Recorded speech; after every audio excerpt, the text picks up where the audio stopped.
la bête remontera de l'abîme. Et les habitants de la terre s'étonneront en voyant la bête, parce qu'elle était, qu'elle n'est plus, et qu'elle reparaîtra.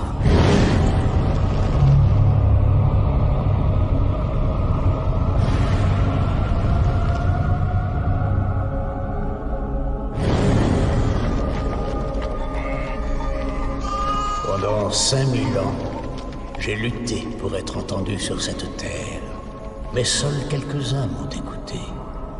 Maintenant, enfin, le monde entier m'entendra. Bonjour, salut à tout le monde et bienvenue dans cette deuxième partie de la vidéo intitulée Origine africaine du nom Jésus-Christ. Et oui, c'est un nom africain 100%. Et dans cette vidéo, nous allons aborder, n'est-ce pas, le mythe osirien. Nous allons démontrer que le mythe osirien est une perversion de la foi, en ce sens que les puissances des ténèbres ne voulaient pas que les gens aient la foi en Jésus-Christ. Parce qu'ils savaient que Jésus-Christ est le Rédempteur, est le seul Seigneur et Sauveur. Et donc, ils se sont donné tout un tas de Christ afin, n'est-ce pas, de dérouter les gens du droit chemin, et notamment les Africains, puisque ceux-là sont les porteurs de la promesse. C'est-à-dire que ce sont les fils d'Israël véritables, mais qui ont été déroutés du droit chemin et ont été pervertis, n'est-ce pas, en vue de l'accomplissement de la prophétie du livre de Daniel, chapitre 7, au verset 25. Voilà, donc c'est eux qui ont été vaincus par la bête, l'antéchrist. Et ayant été vaincus, ces derniers, n'est-ce pas, ont été amenés à adorer d'autres dieux. Voilà, c'est de ça qu'il est question. Donc, je vous prie donc de rester attaché à cette vidéo parce que nous allons, n'est-ce pas, encore exposer le camétisme qui est une forme de corruption de la foi en Jésus-Christ parce que ces derniers, n'est-ce pas, ont reçu cette mission, je montre les ténèbres, question d'empêcher à ce que le peuple noir puisse lever la tête et reconnaître Jésus-Christ comme leur libérateur. Voilà donc, voilà ce que vous aurez dans cette vidéo et donc, restez attachés jusqu'à la fin, suivez-la de bout en bout et vous saurez désormais comment désaxer et désarmer les Kamites afin de les vaincre. Suivons d'abord en quelques minutes ce que nous dit le mythe d'Osiris. Bonjour à tous et bienvenue dans Callisto, le podcast qui vous fait voyager à travers les récits mythiques et les légendes.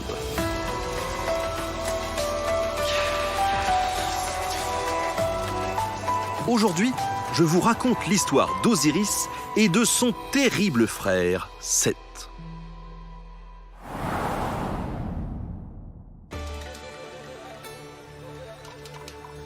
Dans les terres lointaines de l'Égypte ancienne, règne le tout premier pharaon, le grand Osiris.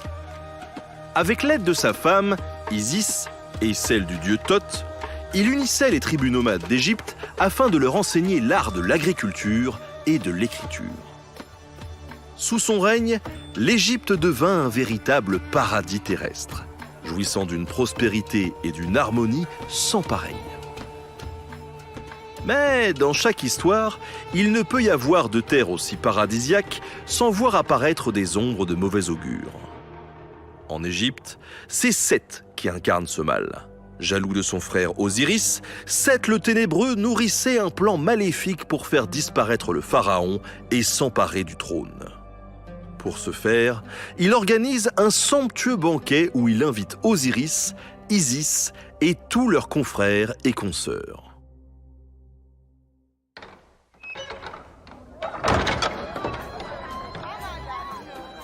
On y trouve la merveilleuse Bastet, le sublime Anubis, ou encore le divin Sobek.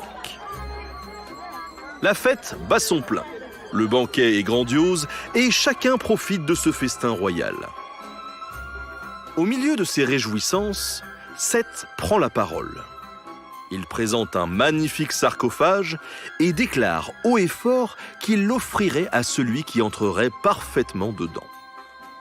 Loin d'imaginer la ruse de son frère, Osiris est amusé par le défi. Il ne lui faut pas longtemps pour essayer d'entrer dans le sarcophage qui, comme prévu, était parfaitement taillé à ses mesures. Osiris, hilar, s'y sent bien. Mais il ne voit pas que le vil Seth s'empresse de refermer le couvercle du sarcophage et le jette précipitamment dans le Nil.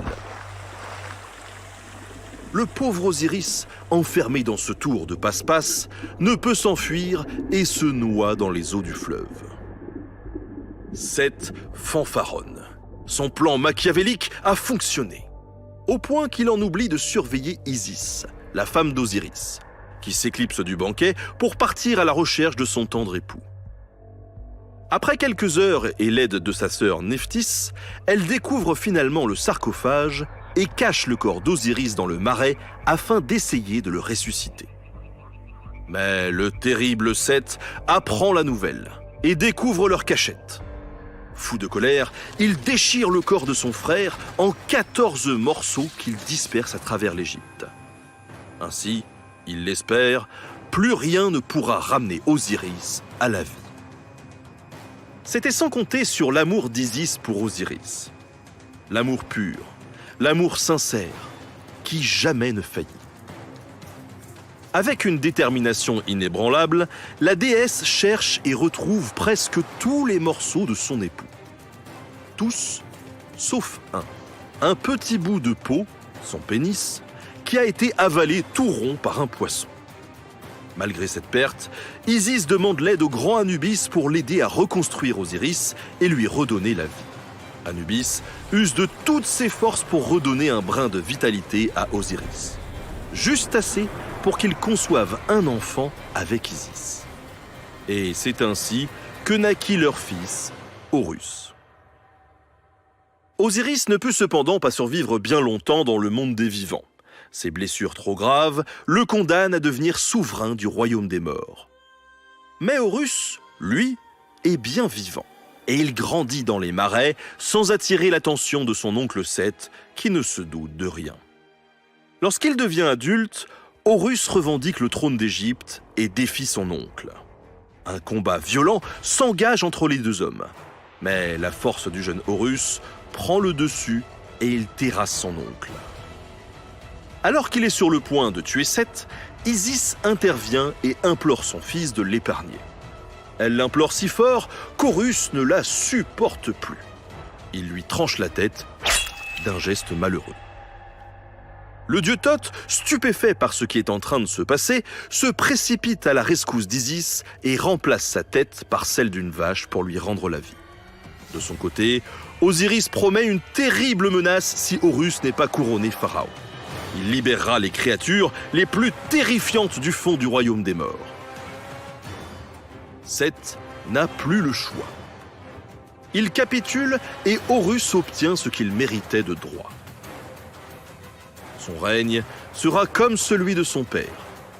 Il apportera paix, justice et prospérité à tout le royaume. Vous devez d'abord comprendre que Osiris est un personnage fictif qui a été créé par ceux qui aspirent à la domination mondiale en vue de ridiculiser Jésus-Christ. C'est-à-dire que quoi? C'est une stratégie qui rentre dans ce que j'appelle le combat contre la foi, qu'ils ont mis sur pied, n'est-ce pas, pour combattre efficacement la foi en Afrique.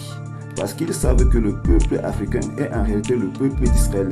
Et alors, pour vaincre ce peuple, ils ont, n'est-ce pas, inventé cette mythologie, n'est-ce pas, pour briser complètement la foi du peuple noir, question de la mener à adorer d'autres divinités. C'est de ça qu'il est question. Et vous voyez que selon ce qui se passe aujourd'hui, ce plan marche à merveille, puisque bon nombre d'Africains ont les pieds plongés dans cette mythologie. Voilà, ils ont rejeté leur véritable Dieu et ils ont accepté la version ironisée de ce Dieu, c'est-à-dire Osiris. Voilà, donc pour ne pas me répéter, Osiris permet à ce que le monde des ténèbres puisse amener les gens à se moquer de Jésus, de manière à paralyser complètement la foi que nous avons en ce Jésus. C'est ça la mission du mythe d'Osiris.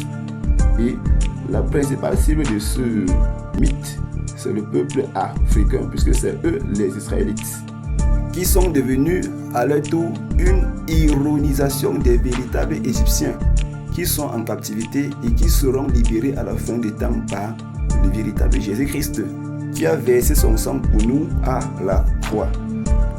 Donc ce qu'on appelle en fait mythe d'Osiris est une reprise tordue et perverse de la vie de Jésus afin de se moquer de son œuvre, c'est-à-dire le salut qu'il nous a accordé.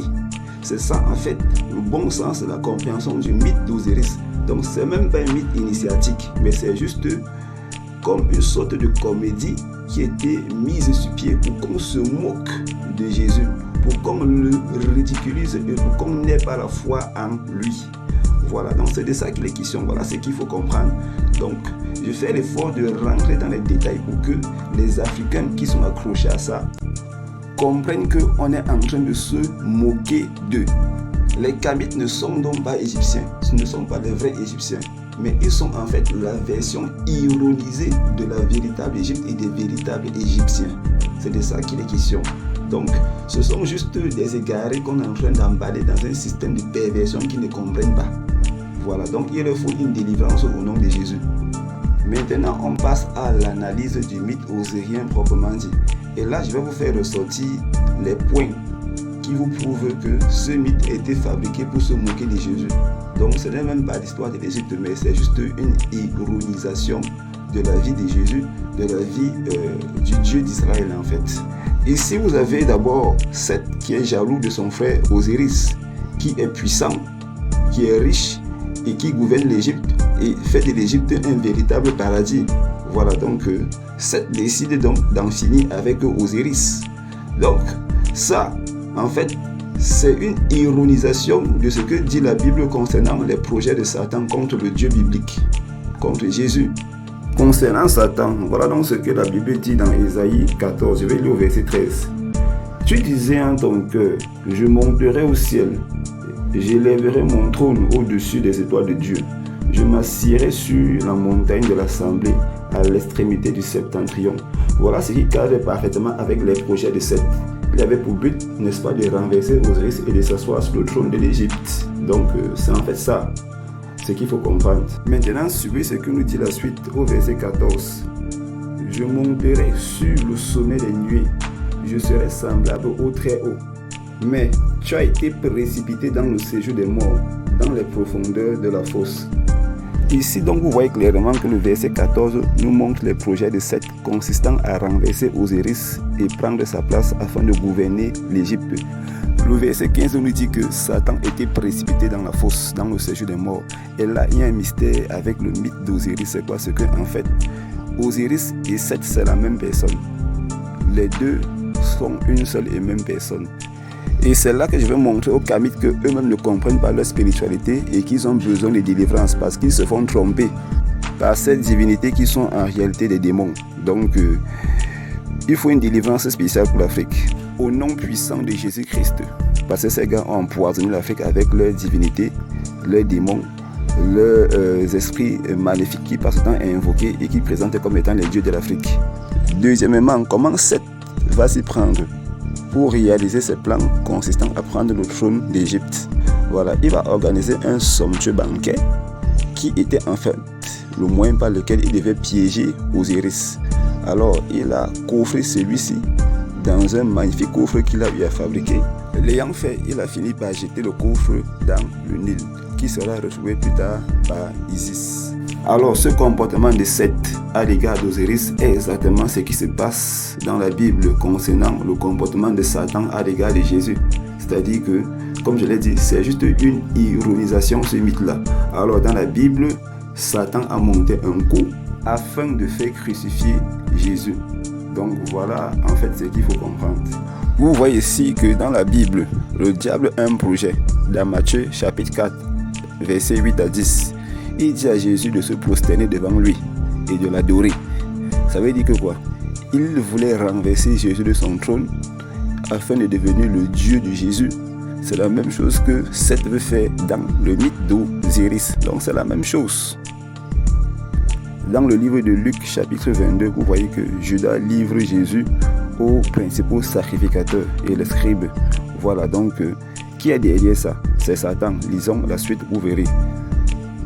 Il est écrit, or, Satan entra dans Judas, surnommé Iscariote, qui était du nombre des 12. Vous voyez ici que Satan a un plan, c'est de livrer Jésus. Il utilise un homme pour réaliser ce plan macabre. C'est exactement ça le mythe osirien. C'est-à-dire que Seth qui complote contre Osiris pour prendre sa place et régner sur l'Égypte. C'est la même chose. Donc, comme je l'ai dit, c'est juste une ironie. Voilà, donc le mythe d'Osiris ironise ce que dit la Bible. Pour enfoncer le clou dans la plaie, écoutons ce que Satan dit. Ceci est tiré de l'évangile de Nicodème, c'est un livre apocryphe. Voilà ce que Satan dit concernant la crucifixion de Jésus. Il dit que c'est lui qui est l'auteur de tout ce qui s'est passé concernant la crucifixion de Jésus. Voilà. Il est écrit: j'ai excité contre lui, c'est-à-dire Jésus, le peuple juif, l'animant de haine et de colère. J'ai aiguisé la lance de persécution. J'ai mêlé du fiel et du vinaigre et je lui ai donné à boire. Et j'ai fait préparer le bois pour le crucifier et des clous pour percer ses mains et ses pieds. Et sa mort est proche. Je peux m'arrêter à ce niveau. Donc vous voyez que, effectivement, comme c'est dans le mythe d'Osiris, Satan dans la Bible lui aussi monte un coup contre Jésus et déclare qu'il est l'auteur de tout ce qui s'est passé lors de la crucifixion de Jésus. Et donc les hommes n'étaient que un instrument qu'il a utilisé pour réaliser ses plans. Donc je pense que les choses se comprennent clairement. Dans la suite du mythe, donc Seth finit par tuer Osiris. Et après la mort d'Osiris, celui-ci sera ressuscité par sa femme Isis. Non pas physiquement, mais spirituellement. Et va devenir le maître absolu, le grand juge, le roi du monde des morts. Voilà. Et entre-temps, il va avoir un fils avec son épouse Isis qui va porter le nom de Horus, qui va continuer le combat contre Seth. Et ce dernier, c'est-à-dire Horus, va finir par remporter cette bataille et va régner sur l'Égypte.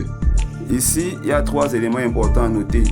Il y a la mort et la résurrection d'Osiris, que beaucoup comparent à la mort et à la résurrection de Jésus. Il y a la naissance d'Horus, que beaucoup comparent à la naissance de Jésus. Et enfin, il y a ce que les gens appellent la Trinité. Voilà. Et beaucoup disent que la Trinité chrétienne est tirée de la Trinité égyptienne. Et donc, on va analyser cela pour voir qui est faux, qui est vrai, qui a même plagié l'autre d'ailleurs. Donc, retenez que tout ça, c'est une ironie de la version authentique, décrite et expliquée dans la Bible. Concernant la naissance de Jésus dans la Bible, c'est une naissance qui s'est faite contrairement aux pratiques humaines. Ça veut dire qu'elle n'inclut pas le sexe. Puisque Marie dit à l'ange: comment cela se fera-t-il puisque je ne connais point d'homme?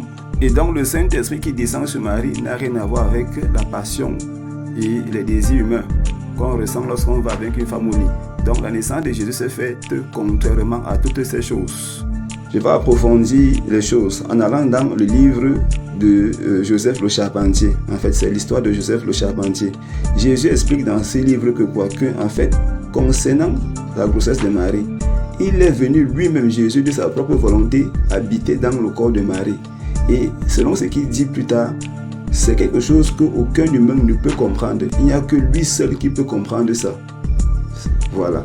Donc, si on s'en tient à ça, dans la Bible, le Saint-Esprit qui descend sur Marie pour concevoir Jésus, c'est Jésus-Christ lui-même. Donc, le Saint-Esprit, c'est Jésus. Et je vais encore approfondir avec l'évangile de la nativité de Marie. Il est dit que quand l'ange, n'est-ce pas, vient parler à Marie concernant la naissance de Jésus, l'ange lui dit que tu vas accoucher, n'est-ce pas, contrairement aux ardeurs de la passion. Ça veut dire que selon l'ange, la conception de Jésus se fait contrairement aux usages des hommes. Ça veut dire que ça n'inclut pas le sexe. Il n'y a pas ces choses-là. Rien de tout ce qui concerne la passion qu'un homme peut éprouver, n'est-ce pas, en allant avec une femme au lit. Rien de tout ça n'intervient. Donc, c'est une naissance parfaitement divine. Or, concernant la naissance d'Horus, voilà ce que les textes égyptiens disent. Ta sœur Isis est venue vers toi, c'est-à-dire Osiris, heureuse de ton amour. Tu l'as pris et tu la plaças sur ton phallus, et ta sémence jaillit en elle. Donc, vous voyez ici que tout se fait à la manière des hommes. Ça n'a rien de divin, tout simplement. Donc, Horus est un enfant qui est né suite à l'union d'un homme et d'une femme. Sur les représentations égyptiennes, voilà comment ça se passe. Vous voyez, Isis qui vient sous la forme d'un oiseau s'accoupler avec Osiris. Donc, vous voyez déjà qu'ici, c'est très sale et impudique. Voilà. Par la suite, Horus naît sous la forme hybride, mi-homme, mi-oiseau. Voilà, donc vous voyez ici que ça, c'est une pratique contre nature. Un homme s'accouple avec un animal pour donner naissance à un être hybride, mi-homme, mi-oiseau, puisque Isis vient sous la forme d'un oiseau. s'accoupler avec Osiris, qui lui est bel et bien sous la forme d'un être humain normal. C'est un homme avec l'appareil génital en érection. Donc vous voyez ici que ça c'est une pratique diabolique et contre nature, comme je l'ai dit. Voilà, donc ça relève de la sorcellerie et du puits satanisme. Voilà, donc comment peut-on venir comparer ces choses à Jésus et dire que les chrétiens ont plagié à partir des textes égyptiens? Va-t-on plagier les saletés et les abominations pareilles? C'est plutôt eux, ces sorciers, ces démons, qui ont fabriqué ces mythes pour pervertir et insulter la naissance glorieuse et divine de Jésus-Christ. Donc, il n'y a même pas photo, ce n'est même pas à comparer. Donc, je demande aux Kamites de se repentir sincèrement et de revenir intégralement et totalement à Jésus-Christ, qui est le véritable Dieu. Osiris vous a trompé. Donc, à bon entendeur, salut. Concernant la Trinité, les Kamites disent que leur Trinité, c'est Père, Mère et Fils. Donc, Osiris, Isis et Horus, c'est ça la Trinité. Et c'est ça qui a été utilisé par les chrétiens, soi-disant, pour fabriquer la Trinité Père, Fils et Saint-Esprit, qui selon eux est une Trinité masculine. Or, tout ça, c'est de la pure sorcellerie. Ça n'a rien à voir avec la Bible. Vous avez vu que selon l'évangile ou alors le livre de Joseph le charpentier, Jésus dit que c'est lui-même qui est venu s'installer dans le ventre de Marie. Donc, selon la Bible, on va dire que le Saint-Esprit, c'est Jésus. Donc, ça veut dire que quoi? Le Père, le Fils et le Saint-Esprit, tout ça, c'est Jésus. Donc, c'est lui qui est Dieu, en fait. Il n'y a pas de Trinité dans la Bible, ça n'existe pas. Je pense que je l'ai développé dans la vidéo sur la vraie Égypte, où j'ai donné assez de détails concernant ce sujet. Donc, une fois de plus, cette Trinité kamite, c'est une ironisation, n'est-ce pas, de la nature de Dieu. Dieu est Père, Fils et Saint-Esprit. Voilà, il n'est pas Dieu le Père, Dieu le Fils et Dieu le Saint-Esprit. Donc, Kamites et Occidentaux sont tous des agents des ténèbres qui sont là pour pervertir, n'est-ce pas, la parole de Dieu, qui sont là pour pervertir et insulter la vie de Jésus-Christ. Concernant la mort et la résurrection d'Osiris, il s'agit là encore d'une perversion de la mort et la résurrection de Jésus-Christ dans la Bible. Voilà. Pour résoudre ce problème, il suffit juste de comprendre le bon sens du mot Christ. Alors les Kamites nous disent que Christ vient du mot égyptien Keri Secheta, qui signifie gardien des mystères, vu que Christ en grec veut dire oin, et un oin c'est un initié selon eux, et à partir de là donc on voit directement le lien clair avec Keri Secheta. Voilà, donc gardien des mystères et oin c'est pareil. Voilà ce que nous disent les Kamites. Et pour eux, c'est un grade, c'est un titre que n'importe qui peut porter. Donc, ce n'est pas un nom particulier fait pour quelqu'un de particulier. Donc, tout initié est un Christ, est un Keri Secheta. Voilà ce qu'ils disent. Pour résoudre ce problème, il faut trouver le bon sens et la bonne compréhension du mot Christ. Voilà. Le nom Christ est en fait ses origines du mot croix, qui signifie racheteur d'âme perdue. Voilà la bonne signification du mot Christ. Dans les langues du monde, le mot croix va par exemple se dire en suédois kors. En langue basque, le mot croix se dit guruti. En langue danoise, le mot croix se dit kors. En langue hongroise, le mot croix se dit kirest. En langue norvégienne, le mot croix se dit kors. En langue tagalog, le mot croix se dit kurus ou encore krus. En papiamento, le mot croix se dit krus. En russe, le mot croix se dit crest. En ouzbek, le mot croix se dit crest. En letton, le mot croix se dit krus. En serbe, le mot croix s'écrit avec les consonnes K-R-S-T. En bavarois, le mot croix se dit gris. En bulgare, le mot croix se dit krast. En croate, le mot croix se dit kris. En tchèque, le mot croix se dit kris. En étono Cameroun, le mot croix se dit klos. En ewono, le mot croix se dit klos. En bacha, le mot croix se dit koros. Ce mot nous vient du Kikongo. En Kikongo, le mot Christ se dit kulusu, qui tire ses racines du verbe kulusa, qui lui-même vient du verbe kula, qui signifie consommer la chair et le sang. Maintenant, suivez cette jolie démonstration pour consolider ce que je dis. En langue aquitaine, on a le mot kori, qui vient du proto-basque gore, qui signifie chair, viande, ce qui renvoie toujours au rouge. En langue basque, on a le mot Gori, qui est relatif à la couleur rouge. Certains pensent que ce mot est également lié à ce qui est chaud. En langue Shingazija, nous sommes ici du côté de l'Afrique de l'Est. Le mot sang ou chair se dit Kudu. C'est toujours une mutation phonétique de Kulu ou bien Kula. En langue Papiamento, le mot chair, sang se dit Kura. En langue danoise, le mot pour viande c'est Kod. En langue suédoise, le mot pour viande c'est Kod. Tout ça, ce sont des mutations phonétiques de Kula. Renvoyant toujours au rouge. Maintenant, revenons en Afrique, chez les Congos. À Lingala, recevoir l'Eucharistie, c'est-à-dire consommer la chair et le sang de Jésus, vient du verbe Kula. On dit à l'infinitif Ko, Kula. Ça signifie recevoir l'Eucharistie. Ça veut dire consommer la chair et le sang du Christ. Voilà, je pense que les choses sont assez claires. En Kikongo, le même mot, Kula, veut dire sauver, veut dire racheter les âmes par son sang. Voilà. Ce qui fait en sorte que de ce mot Kula en Kikongo, on a, je vais dire, le mot Kudi, qui veut dire sauveur, qui veut dire rédempteur, qui veut dire celui qui rachète les âmes au prix de son sang. En langue Ewondo, on retrouve également le mot Kode, qui signifie sauveur. Grâce au Kikongo, on peut recarrer Ewondo, en ce sens que Kode, n'est-ce pas, signifie le rédempteur, celui qui rachète les âmes au prix de son sang. Voilà donc le mot qui nous donne Christ. On va donc retenir ici que le mot Christ est un mot d'origine africaine et n'a rien à voir avec Messie, n'a rien à voir avec Sechita, n'a rien à voir avec gardien des mystères ou encore initié. Voilà. Donc c'est pas un titre, c'est bel et bien le nom du véritable Dieu qui, n'est-ce pas, a livré son corps en sacrifice pour le rachat des âmes perdues. Et donc Christ signifie celui qui rachète les âmes perdues au prix de son sang. Voilà. Il est plus précisément d'origine Congo. Donc le Kikongo nous donne donc l'origine véritable de ce nom Christ. Voilà. Comme on l'a vu, il y a le mot Kula qui est la racine, et de Kula on a le mot Kulasa ou Kulusa.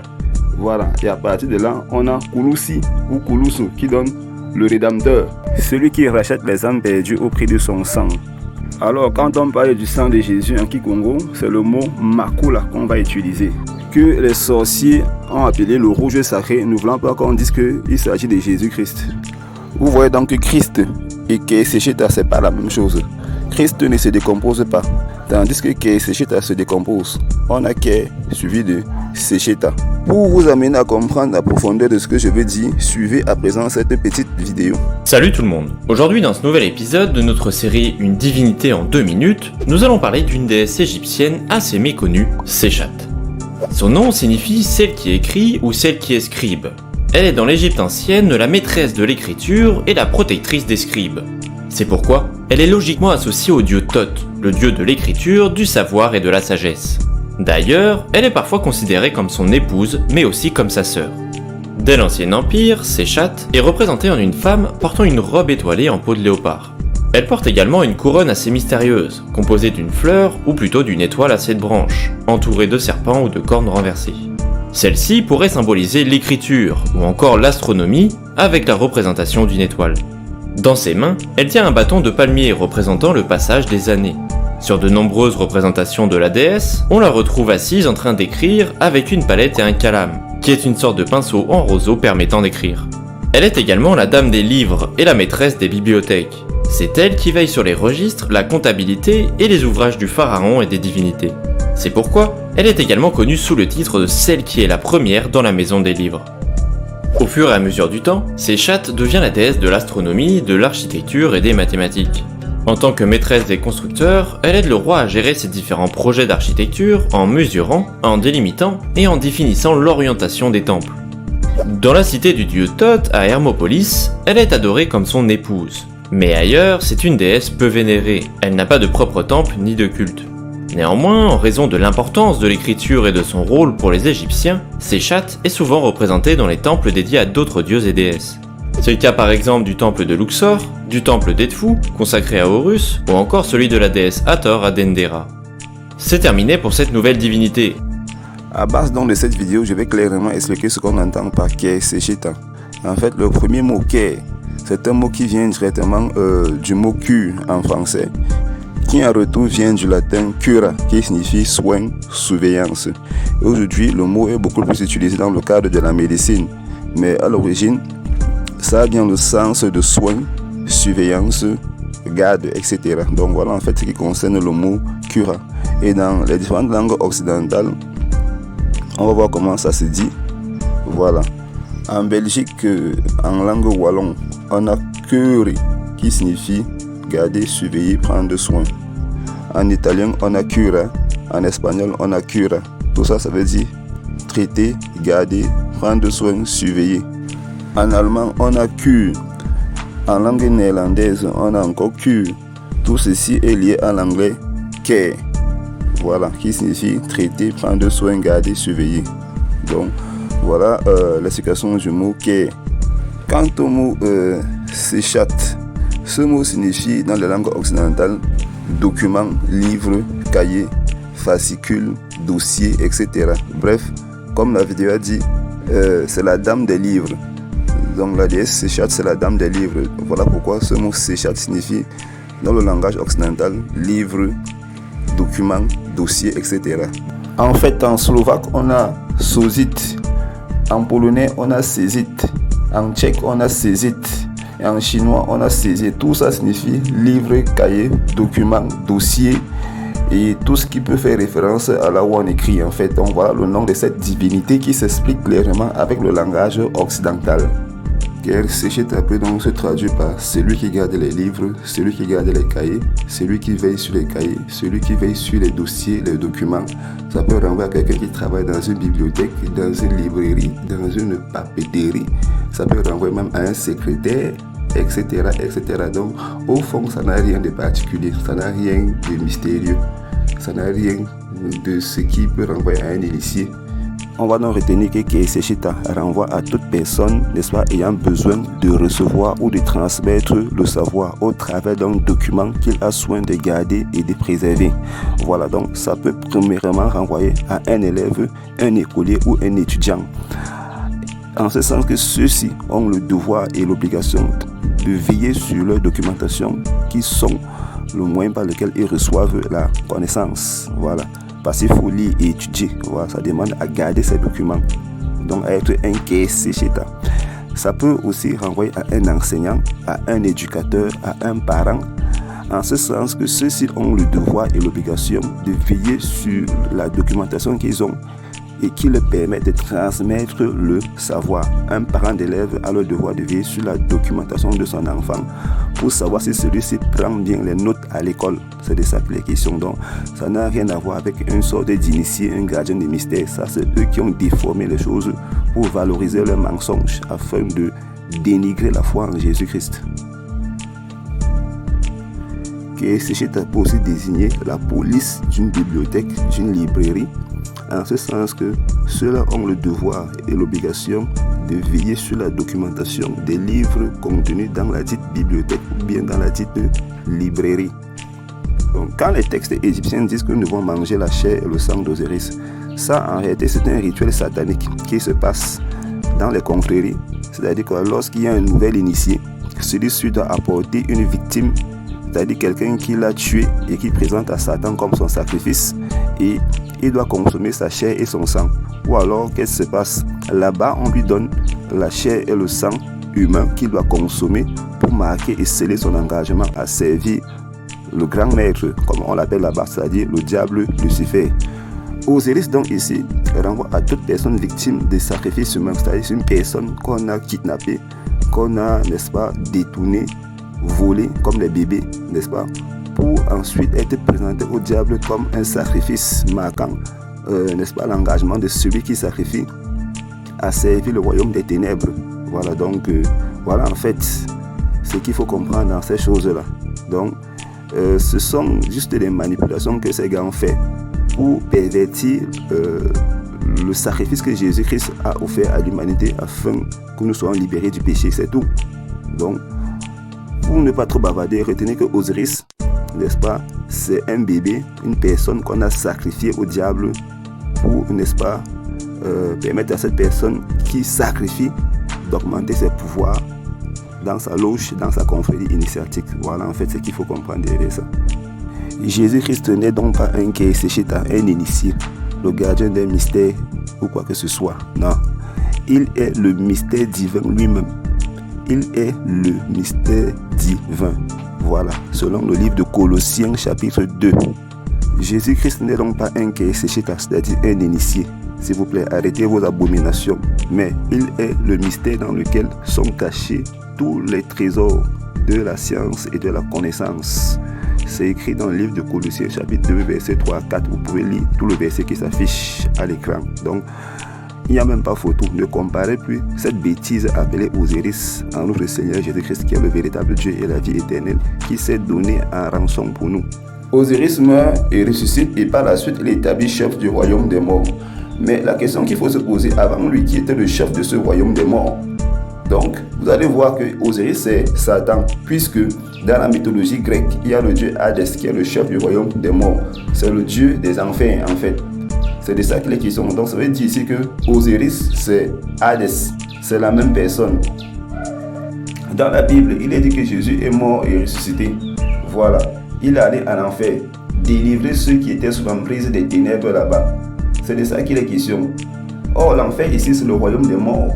Donc, Jésus est allé défier Osiris dans son propre royaume, le tabasser et ressortir de là avec les morts qui étaient sous son emprise. Et dans la Bible, il est dit que les gens ont vu ces morts apparaître dans les villes. Comme il est écrit dans le livre de Matthieu et dans les autres évangiles, que les sépulcres s'ouvrirent et les morts ressuscitèrent. Et tous étaient vus dans la ville, selon ce qui est écrit dans la Bible. Donc, voilà en fait qui est le véritable rédempteur. C'est pas Osiris. Osiris c'est Satan, c'est lui qui est Hadès, celui qui embrigade les âmes en enfer et les font souffrir. C'est de ça qu'il est question. On va continuer avec Horus, le fils d'Osiris. Horus est né un 25 décembre. 3 rois suivirent l'étoile à l'est pour situer et décorer le sauveur nouveau-né. À l'âge de 30 ans, il est baptisé par Anap ou Anoup. Voilà ce que nous disent les Kamites. La vie de Jésus a beaucoup de similitudes avec celle d'Horus, qu'on appelait aussi le Messie, le bon berger. Il était le 3e élément de la Trinité divine, Osiris, Isis, Horus. Sa naissance a été annoncée par une étoile à l'est et attendue par 3 hommes sages. Tout comme avec Osiris, Horus lui aussi a des similitudes avec Jésus. Donc, qu'est-ce qui se passe? Le Père et le Fils, Osiris et Horus, ont tous deux des similitudes avec Jésus. Voilà. Donc, ceci veut dire quoi? Osiris et Horus forment une seule et même personne qui serait mort et ressuscité avant sa naissance. Osiris, qui est le Père, meurt et ressuscite et devient roi dans le royaume des morts. Il est le roi des morts en fait.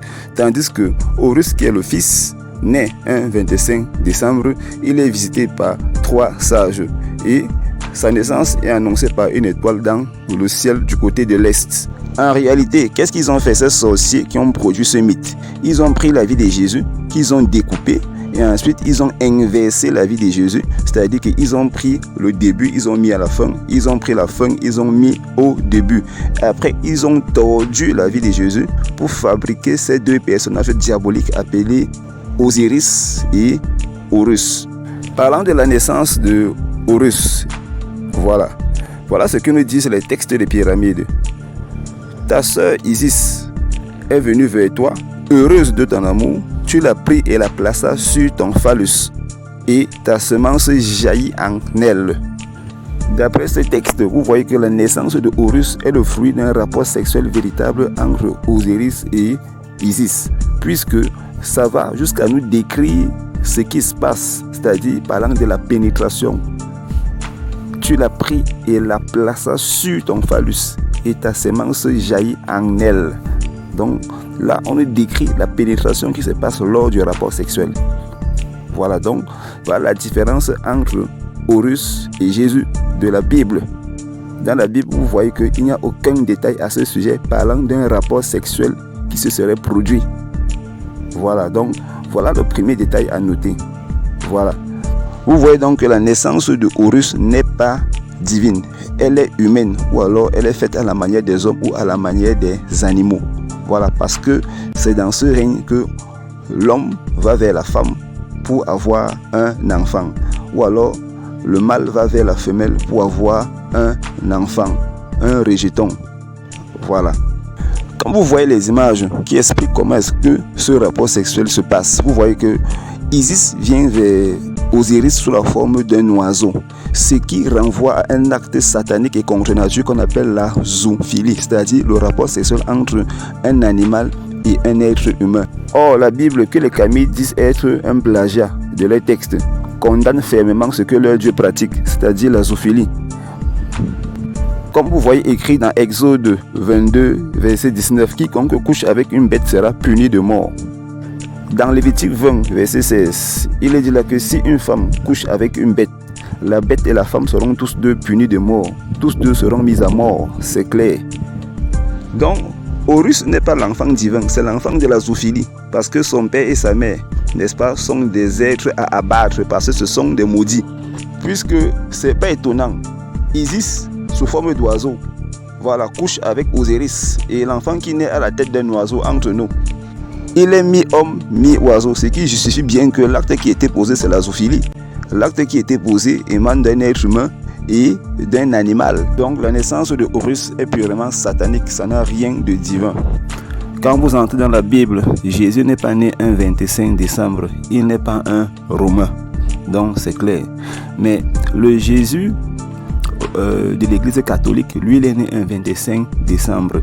Et c'est à ce Jésus que les Kamites comparent leur Horus, qui lui aussi selon eux est né un 25 décembre. Il y a deux détails importants à noter. Il y a la nationalité et il y a le jour de naissance. C'était ça qu'il est question. Jésus-Christ dans la Bible est israélite.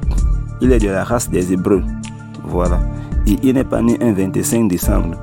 La Bible ne nous donne même pas de détails précis sur le jour de sa naissance. Mais on sait qu'il n'est pas né un 25 décembre.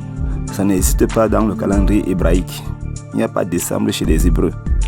Donc ce qui veut dire que le Jésus de Rome, de l'église catholique, n'est pas le Jésus de la Bible. Ça c'est une autre personne qui nous présente pour pouvoir pervertir l'image du véritable Christ en qui nous croyons dans la Bible. C'est de ça qu'il est question. S'il faut qu'on dise un mot par rapport à la naissance de Jésus-Christ, je veux dire son jour de naissance. Quand vous entrez dans le livre de Luc, chapitre 1, verset 28, quand l'ange Gabriel entre chez Marie pour lui rendre visite et lui annoncer la naissance de Jésus, la Bible précise que c'est à partir du 6e mois. C'est là qu'il faut commencer à compter, n'est-ce pas, pour trouver le mois où Jésus-Christ est né. Je pense que c'est clair. Et quand vous le faites, dans un cadre purement africain, parce que Jésus-Christ il est africain, vous avez le mois exact où Jésus-Christ est né. D'abord en hébreu, vous savez que le premier mois, c'est le mois des épices appelé Abib. Et maintenant, quand vous entrez dans les calendriers africains, plus précisément les calendriers sud-africains, comme chez les Kosa ou alors les Zosa d'Afrique du Sud, vous voyez qu'il y a un mois appelé Utia Zimbuzi, qui signifie mois des épices. En Zulu, Utia Zimbuzi devient Mbassa, qui signifie maïs. En Zoto, ça devient Mesa, qui signifie aussi épices ou maïs. Ce sont les mêmes mots. En langue swati, vous avez Mabassa, qui signifie aussi épices, maïs. Abib, en hébreu, désigne le mois des épices et correspond à la période de mars-avril. Mais curieusement, le même mois dans le calendrier africain, comme je l'ai mentionné, voilà, désigne également le mois d'avril précisément. Donc c'est pas mars-avril, mais c'est avril clair. Comme la Bible dit, si on commence à compter à partir du 6e mois, vous verrez que le mois de naissance de Jésus tombe en hébreu au mois de Sivan, qui correspond à la période mai-juin. Donc si Jésus était un juif blanc là, voilà où on devait situer son mois de naissance dans le calendrier grégorien. Mais ce n'est pas ça. Maintenant regardez dans le calendrier africain, chose étonnante. Suivez bien. Quand on commence à compter à partir du 6e mois, dans le calendrier Zosa, qui est le mois Eyo Sinti, voilà, on tombe au mois Eye Silimela, qui est le mois de la naissance de Jésus. On sait que la grossesse dure 9 mois, voilà. Et le mois Eye Silimela signifie en langue Zosa, mois de la circoncision. Ça veut dire que ce mois où Jésus est né, dans le vrai calendrier hébraïque africain, est le mois de la circoncision. Et la circoncision signifie la sainteté, signifie le salut, signifie qu'on se dépouille des œuvres du monde pour appartenir à Christ. C'est le moyen par lequel on fait alliance avec le Dieu d'Abraham. Et chose étonnante, Eye Silimela correspond dans le calendrier grégorien au mois de juin qui est le milieu de l'année. Et ceci correspond en même temps au solstice d'été qui est la période où le soleil est dans sa plénitude, c'est-à-dire que nous sommes dans la période où on a le jour le plus long de l'année. Ceci veut donc dire que Jésus-Christ de la Bible, hébreu, roi d'Israël, apporte la lumière. Il est le salut de l'humanité. Voilà, donc il est celui-là qui sort l'humanité des ténèbres. Par contre, le 25 décembre, qui est le mois de naissance de Horus, qui est le mois de naissance de Mitra, qui est le mois de naissance de toutes ces divinités qui s'autoproclament Christ, on exalte les ténèbres parce que nous sommes ici en plein solstice d'hiver, c'est-à-dire que c'est la période la plus ténébreuse et obscure de l'année. Donc vous voyez ici que c'est le monde des ténèbres qui se manifeste. Ce sont les puissances diaboliques et sataniques de l'enfer qui se déchaînent pour pourrir l'humanité, pour détruire les êtres humains. Voilà pourquoi cette période, on dit généralement que la fin d'année, c'est une période où les gens meurent beaucoup, où il y a trop d'accidents, où il y a trop de catastrophes. Voilà, donc vous voyez que Horus, voilà, Mitra, sont des démons qui sont en mission pour pervertir l'œuvre de notre Seigneur Jésus-Christ, le roi d'Israël. C'est de ça qu'il est question. Donc voilà un peu cet éclaircissement que j'apporte au sujet de la naissance de Jésus-Christ. Donc en Afrique, on dit que Jésus est né au mois de la circoncision, comme dans le calendrier Zosa et dans d'autres calendriers africains. Donc tous ces faux Christ, ces démons qui s'autoproclament Christ afin de séduire l'humanité. Leur but, c'est de combattre la foi en fonction des aires culturelles et géographiques. Donc tous ces visages que vous voyez là, toutes ces personnes qu'on cite Horus, Osiris en Afrique, vous avez Mitra du côté de la Perse, vous avez les Almosis, vous avez les Sérapis, vous avez, n'est-ce pas, les Dionysus. Tous ces gens-là, tous ces esprits-là, tous ces soi-disant Christ sont des démons. Ce sont les différents visages que Satan prend en fonction des aires culturelles et géographiques pour défaire la foi, pour dénigrer la foi et combattre efficacement l'œuvre de Jésus-Christ. Vous voyez que curieusement, tous ces avatars, tous ces faux Christ sont nés un 25 décembre. Et le 25 décembre, pour ne pas me répéter, c'est la période où on célèbre la nuit la plus longue. Les Krishna, les Osiris, les Horus, les Dionysus, les Mitra, tout ce cortège de démons-là, ça dit que c'est le même diable qui change de visage en fonction des aires culturelles et géographiques pour pervertir la foi. Et ils le font le 25 décembre où les ténèbres atteignent le niveau le plus élevé dans l'année. Donc vous voyez ici que c'est la fête des démons, c'est la fête des ténèbres en fait. Dans la pure tradition occidentale, la fête des solstices s'appelle encore le sabbat de Yule. C'est dans d'autres cultures occidentales qu'on parle de fête de Noël. Mais sinon, tout ça se rapporte à la même fête. Donc Noël, ce mot je vais l'expliquer après, mais ça signifie le pénis, ça signifie le phallus. C'est ça la bonne signification du mot Noël. Donc les plus occidentaux appellent ça le sabbat de Yule, qui est le jour où on traverse la nuit la plus longue et la plus ténébreuse de l'année. Durant cette période ténébreuse, ils disent qu'ils préparent le retour à la lumière. Donc en fait, ils célèbrent la renaissance du soleil. Mais tout ça, c'est de la pure sorcellerie, c'est du satanisme. C'est toujours lié à l'adage maçonnique ou alors à la devise des francs-maçons et des Illuminati qui dit Ordo ab chaos, c'est-à-dire la lumière à partir des ténèbres. Donc tout ça, ça fait partie du même grenier. Il n'y a rien de pur là-dedans, il n'y a rien de sain à l'intérieur. Tout ça, c'est de la pure sorcellerie, c'est du satanisme tout simplement. Donc ici, la naissance de Horus, c'est l'ordre à partir du chaos. Ici, le chaos, c'est Osiris, puisqu'il est devenu le roi des ténèbres, le roi des morts. Et pour que le royaume des morts, et pour que la puissance des ténèbres puisse s'imposer à la surface de la terre, alors Osiris, le roi des morts, envoie son fils Horus imposer le royaume des morts à la surface de la terre. Voilà ainsi ce qu'on entend par nouvel ordre mondial. C'est ça le mystère du mythe osirien. Voilà pourquoi j'ai dit que Horus ici c'est l'antéchrist, parce que l'antéchrist est le fils de Satan qui vient, n'est-ce pas, imposer le règne de son père, le diable, à la surface de la terre. Et dès lors, c'est le chaos, c'est le monde des morts qui va prendre la surface de la terre. Et ainsi s'accomplira l'adage qui dit l'enfer sur terre. Maintenant, je vous prie d'écouter attentivement ce témoignage qui nous parle de la naissance de l'antéchrist. Écoutez. Nous allons parler maintenant de la communion prise à l'église catholique. Et vous allez voir que ce sont les Romains qui sont les véritables fondateurs du mythe osirien. Voilà. Cette communion ou alors cette Eucharistie corrompue et pervers, c'est une méthode qu'ils ont instituée pour, n'est-ce pas, pervertir la sainte doctrine de Jésus-Christ. Ils l'ont fait, n'est-ce pas, pour pervertir le sacrifice que Jésus-Christ a donné à l'humanité pour que cette humanité soit sauvée du péché. Voilà. Quand vous voyez dans la Bible la communion, je vais dire comme ça, c'est-à-dire la Sainte Seine, le pain qui est consommé n'a pas une forme particulière. On coupe juste le pain, peu importe la forme que ça va prendre, n'est-ce pas? Et de plus, il n'y a aucune écriture là-dessus. Voilà. Maintenant, quand vous entrez à l'église catholique romaine, vous voyez que la communion qui est prise, elle est ronde, donc elle a une forme particulière et il y a des écritures là-dessus. Et donc nous allons décortiquer ces écritures pour que les gens soient délivrés, n'est-ce pas, de la perdition, de la perversion, n'est-ce pas, de la malédiction et du péché qui s'est attaché à eux. Quand vous regardez la communion prise à l'église catholique romaine, vous allez voir qu'elle est ronde, donc elle a une forme particulière comme je l'ai si bien mentionné. Et en plus, il y a une écriture là-dessus, c'est la lettre I, la lettre H, la lettre S. Alors, qu'est-ce qu'ils disent ces manipulateurs?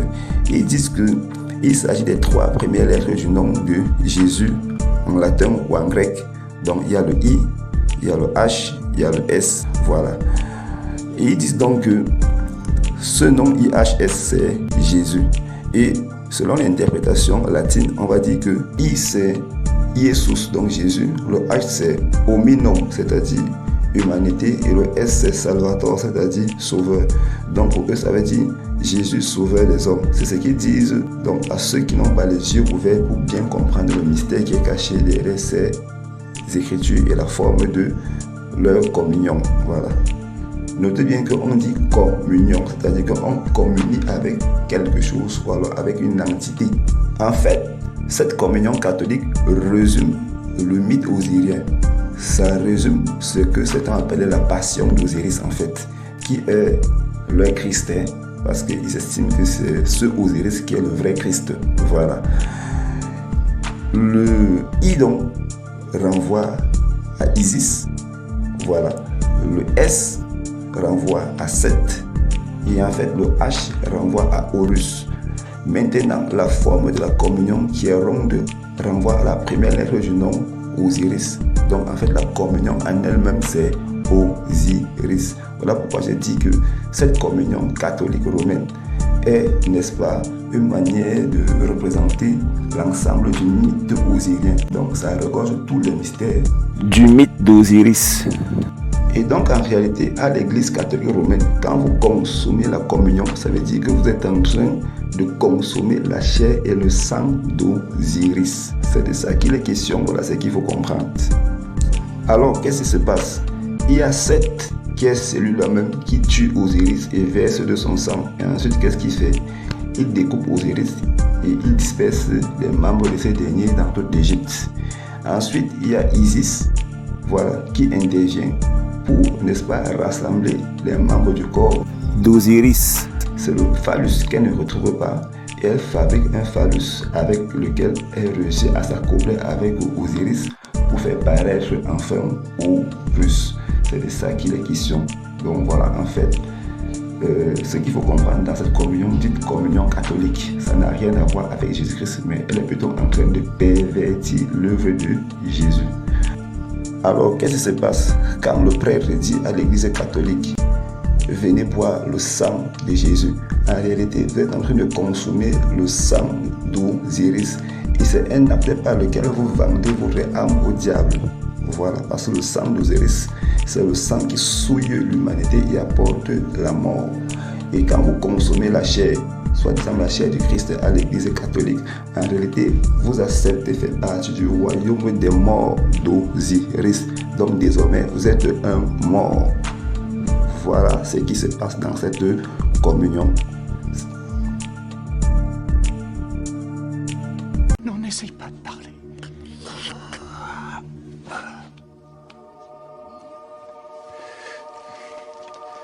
Au nom du Père, du Fils.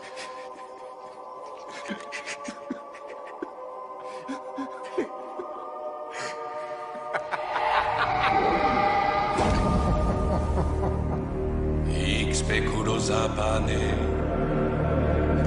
quanda tenebrarum pandos, calet sum po peccatores. Ceci est mon sang versé par mes ennemis. Buvez-le et vous vaincrez.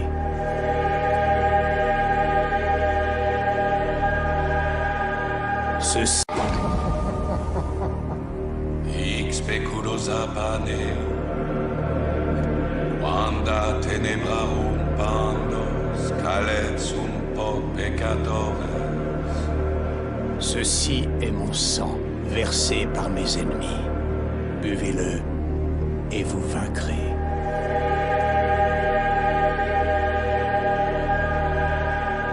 Ceci est ma chair, souillée par le péché.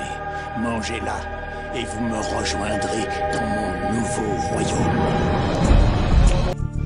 Pourquoi ceci? Parce que Osiris est le roi des morts. C'est lui qui est le chef des ténèbres et de la mort. Et donc, quand vous mangez de cette communion, alors vous faites partie du royaume d'Osiris. Donc, vous êtes un mort. Vous n'appartenez plus à Jésus-Christ. C'est de ça qu'il est question. Voilà pourquoi je parle de la perversion de l'Eucharistie.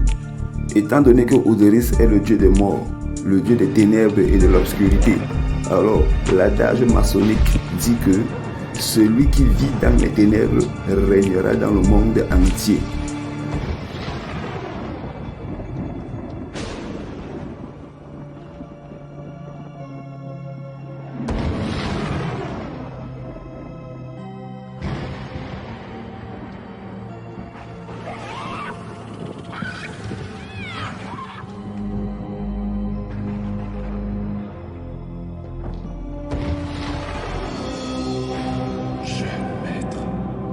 Nous avons attendu si longtemps.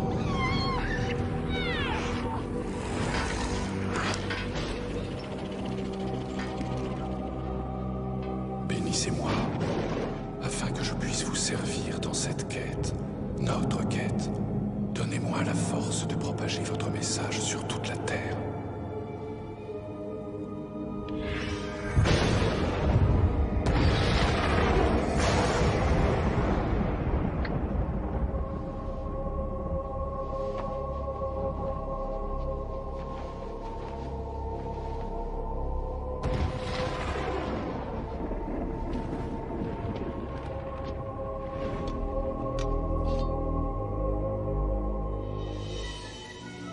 Sanguinem malum, ducat hic culter. Quis vivat in tenebris, regit mundo.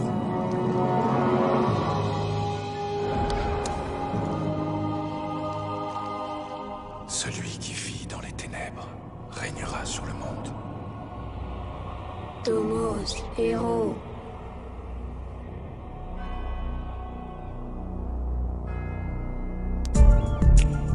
En fait, Osiris était le fils de Geb et d'une soi-disant vierge appelée Nout.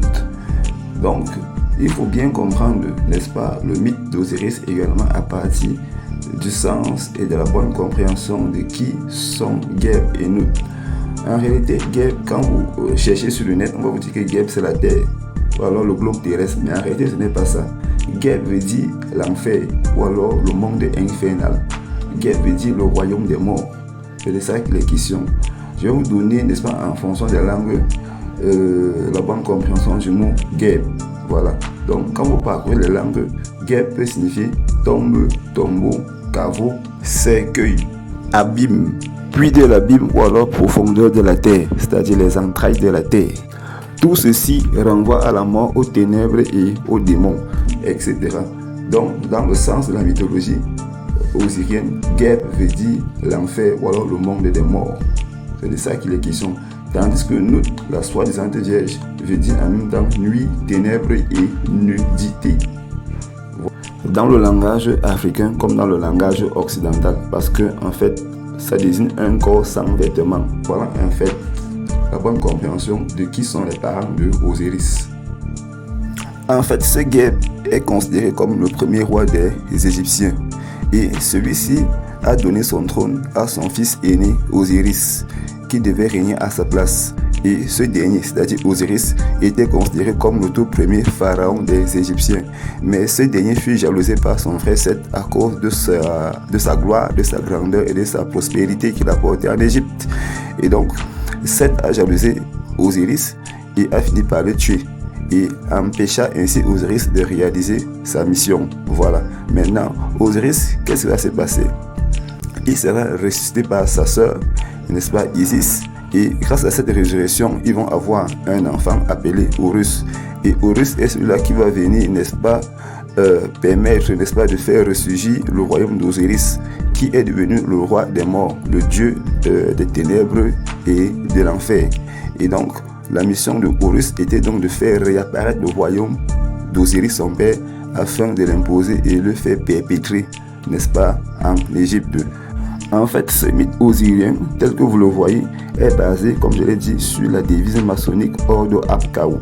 Ici, c'est quoi? Le dieu Seth est venu imposer un chaos, c'est-à-dire il a désorganisé le royaume d'Osiris de manière à le soumettre à une confusion et une anarchie terrible. Voilà, donc là, c'est le chaos qui était sémé. Maintenant, il est question de rétablir l'ordre, c'est-à-dire on entre dans l'ère du nouvel ordre mondial. Et ceci va se passer avec Horus, qui est le fils de Osiris, qui vient, n'est-ce pas, rétablir l'ordre dans le royaume de son père, afin de le réhabiliter. Et là, il y a ce qu'on appelle résilience, c'est-à-dire qu'il y a rebond, il y a rejaillissement du royaume d'Osiris, qui entre-temps est devenu, comme le mythe le dit, le dieu de l'enfer, le dieu des morts, le dieu des ténèbres et de l'obscurité. Et donc, la mission de Horus est de faire réapparaître ce royaume à la surface de la terre, c'est-à-dire que faire en sorte que le monde des morts puisse gagner la surface de la terre et s'imposer dans les vies des hommes. Ainsi, la surface de la terre, n'est-ce pas, devient une section de l'enfer. Ça devient, n'est-ce pas, une portion ou alors une partie du royaume infernal d'Osiris.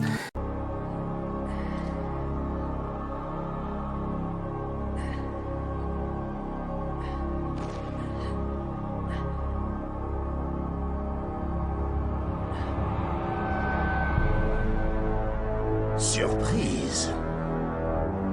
Alors, tu croyais me connaître? Eh bien, tu aurais dû y réfléchir à deux fois. Satan, Lucifer, Belzébuth.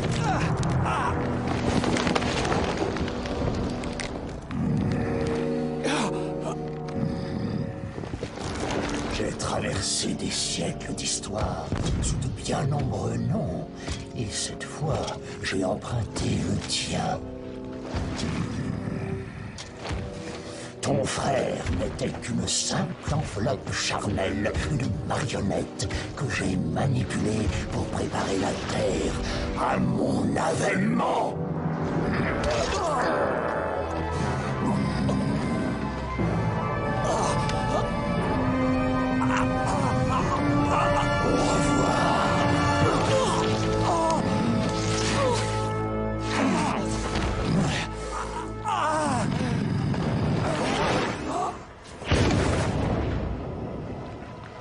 J'en appelle aux puissances ténébreuses de l'enfer.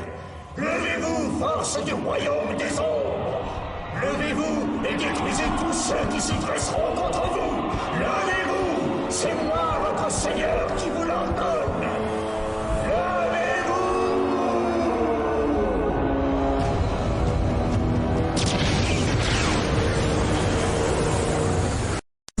Et donc, la résilience du royaume d'Osiris par Horus n'est rien d'autre que l'établissement d'un ambitieux gouvernement mondial. Citoyens du monde unifié, profitez de votre premier jour dans cet unique État mondial.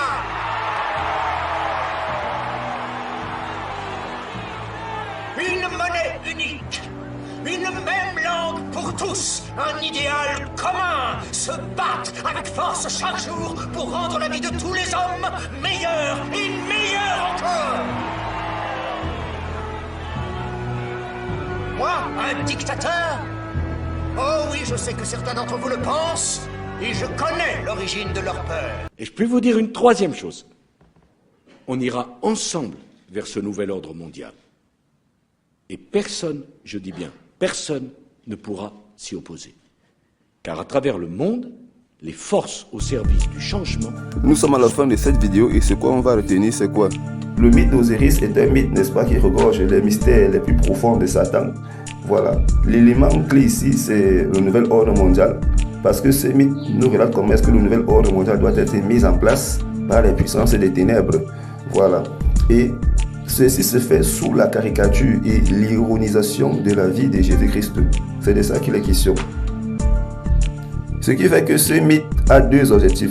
Il y a d'abord la perversion et la corruption de la vie de Jésus-Christ pour amener les gens à perdre la foi. Et deuxièmement, l'installation du nouvel ordre mondial pour permettre à Satan de triompher et de régner. C'est de ça qu'il est question. Donc, voilà ce qu'il faut comprendre dans ce mythe. Et que les Africains qui ont les pieds enfoncés, n'est-ce pas, dans cette abomination, commencent à se repentir, qui reviennent à Jésus-Christ parce qu'ils ont été trompés. Ils ont été, n'est-ce pas, détournés du droit chemin. Ils se sont retrouvés dans ces voies sataniques, pensant qu'ils étaient en train de retrouver leur véritable histoire. Et donc, le temps est arrivé pour que ces Africains, n'est-ce pas, qui ont mis leur confiance en ce démon appelé Osiris, puissent se repentir et revenir à Jésus-Christ, le véritable Dieu et la vie éternelle. Il y a deux Eucharisties. Il y a l'Eucharistie de Jésus-Christ, que tout le monde connaît dans la Bible. Dans le livre de Jean, par exemple, il est écrit, Jésus leur dit, en vérité, je vous le dis, si vous ne mangez la chair du Fils de l'homme, et si vous ne buvez son sang, vous n'avez point la vie en vous-même. Celui qui mange ma chair et qui boit mon sang a la vie éternelle, et je le ressusciterai au dernier jour. Voilà ce que nous dit la Bible concernant l'Eucharistie de Jésus-Christ. Donc, les disciples de Jésus-Christ sont ceux-là qui consomment la chair et le sang de Jésus.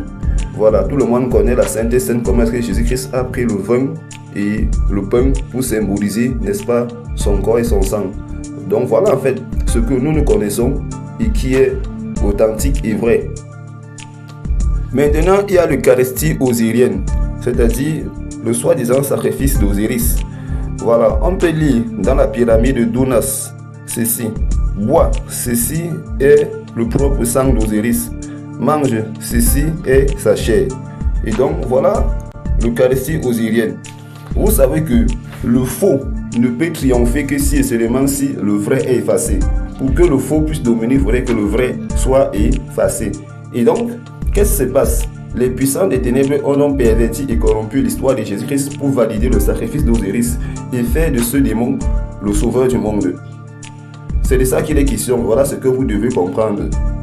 Donc en rendant ainsi l'existence et la vie de Jésus-Christ illusoire, ceci va permettre à Satan appelé Osiris, voilà, d'amener les hommes à croire en lui en se faisant passer pour le véritable Christ, sauveur des hommes. C'est ce qui se passe en fait. Voilà pourquoi on vous dit que Jésus-Christ n'a pas existé, on vous dit que la Bible elle est fausse, on vous dit que la Bible, n'est-ce pas, c'est le plagiat des textes égyptiens. Pourquoi? Parce qu'il faut toutes ces manipulations pour valider la fausseté. Parce que le faux ne peut triompher que si le vrai est effacé. C'est de ça qu'il est question. Comme je l'ai mentionné, le mythe d'Osiris nous relate comment est-ce que le nouvel ordre mondial doit être mis en place. Et comment ça se passe? Vous avez Osiris qui est l'ordre, la paix, la tranquillité, le bonheur. Mais il sera renversé par son frère Seth, qui est le dieu du chaos et du désordre. Et donc Osiris plus tard sera ressuscité par sa femme Isis. Il va devenir le roi des morts et des ténèbres. Et par la suite, il va envoyer son fils Horus, n'est-ce pas, pour rétablir son royaume à la surface de la terre. Et là, on entre dans ce qu'on appelle la résilience du royaume d'Osiris par Horus. Donc, La mission de Horus est d'établir le royaume de mort à la surface de la terre. Maintenant, pour imposer le royaume de son père à la surface de la terre, Horus va devoir faire face à Seth qui règne désormais sur l'Égypte. Et dans ce mythe, ce qui passe inaperçu aux yeux de tout le monde, il y a inversion des rôles en fait. Seth va devenir le dieu du bien, le dieu de l'ordre et de la prospérité, tandis que Horus et son père vont devenir les dieux, n'est-ce pas, du désordre. Parce que, comme vous le voyez si bien, Osiris étant mort, n'est-ce pas, il est devenu le chef des morts, il est devenu le chef des ténèbres, et ceci renvoie au chaos et au désordre. Et maintenant, il envoie Horus imposer la mort, le royaume des morts à la surface de la terre. Donc, voilà pourquoi j'ai dit qu'il y a inversion des rôles. Seth, quant à lui, devient le dieu du bien, le dieu de l'ordre, et il refute l'installation du royaume des morts à la surface de la terre. Après sa mort et sa résurrection, Jésus-Christ est monté au ciel et il a reçu le nom au-dessus de tous les noms, devant lequel tout genou fléchit dans les cieux, sur la terre et sous la terre. Je pense que c'est clair, et il est le Dieu des vivants. Alors que Osiris est descendu dans le monde des morts, il est devenu le roi du monde souterrain, c'est-à-dire le roi de l'enfer. C'est deux choses bel et bien différentes. Donc il n'y a pas de plagiat à ce niveau. La Bible n'a plagié aucun texte, mais ce sont les sorciers, satanistes, romains et kamites qui veulent inverser le sens des choses en faisant croire que Jésus-Christ n'a pas existé et que c'est leur Dieu Osiris qui est le véritable Dieu. Donc sortez de là, répandez-vous et revenez intégralement à Jésus-Christ. Vous, Africains, qui avez cru en ces bêtises-là, c'est le temps pour vous de vous repentir, c'est le temps pour vous de renoncer à vos abominations. Vous croyez au diable et non au véritable Dieu créateur du ciel et de la terre qui est Jésus-Christ. Voilà. On se retrouve là dans une très prochaine vidéo sur les origines africaines du nom Jésus. Demeurez bénis par la grâce de l'Éternel.